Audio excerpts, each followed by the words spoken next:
enough so we have a word with you, sir? Mr. President-elect, can you come over and talk to us? Mr. President-elect, we did have a very constructive meeting. The seminal right of the modern civil rights movement was the right to vote. And my father fought so diligently for, and certainly Congressman John Lewis and many others, Hosea Williams, fought for as well.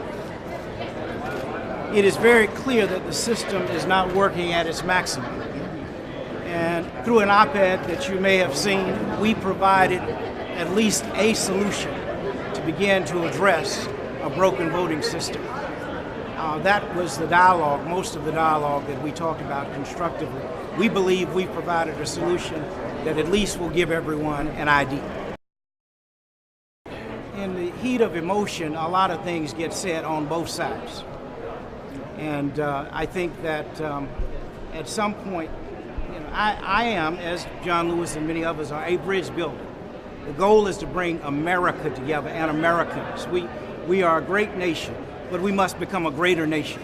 And what my father represented, my mother represented through her life, what I hope that I'm trying to do is always bring people together. Well, certainly he said that he is going to represent Americans. He said that over and over again. And I think that we will continue to evaluate that. I think that the nation supports, I believe that that's his intent. But I think also we have to consistently engage with pressure, public pressure. It doesn't happen automatically. My father and his team understood that, did that, and I think that Americans are prepared to do that. I would say John Lewis has demonstrated that he's action. As I said, things get said on both sides in the heat of emotion. And at some point, this nation, we've got to move forward. We can't stay on. I mean, people are literally probably dying. We need to be talking about how do we feed people? How do we clothe people? How do we create the best education system? That's what we need to be focused on. I think my father would be very concerned about the fact that there are 50 or 60 million people living in poverty, and somehow we've got to create the climate for all boats to be lifted.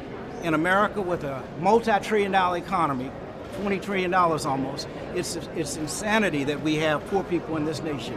That's unacceptable. And when we work together, we know we can roll up our sleeves. There's nothing that we as Americans can't do. Thank you very much.